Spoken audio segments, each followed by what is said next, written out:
চেষ্টা করি অন্তত আমার দল কেউ বললে আমি তাকে তক্ষুনি কথা বলি যে তুমি এই কথাটা না বললে পারতে, এই শব্দটা ব্যবহার না করলে পারতে ইত্যাদি।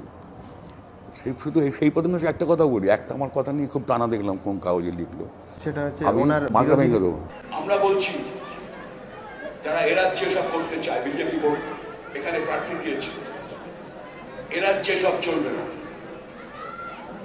এখানে বামপন্থীরা আছি আমরা, এখানে মন্দির মসজিদ নিয়ে গোলমাল করলে মাথা ভেঙে দেবো আমরা, আমাদের রাজ্যে চলবে না।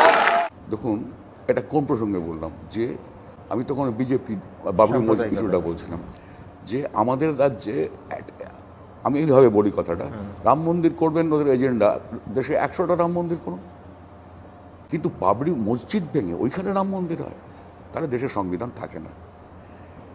সেই জিনিস ওরা করতে চাইছেন। আমাদের রাজ্যে যারা এই মন্দির ভাঙবো মসজিদ ভাঙবো বলবে, তারা ওই ভাষাটাই আমার বোঝে, তাদের মাথা ভেঙে দেবো।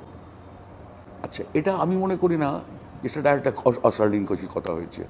আমি ডেফিনেটলি যারা সাম্প্রদায়িক ঘটনা বা মৌলবাদী ঘটনা বা যারা বাবরি মসজিদকে সমর্থন করে, আমি তাদের ভাষায় কথা বলেছি, যারা ওই ভাষাটাই বোঝে।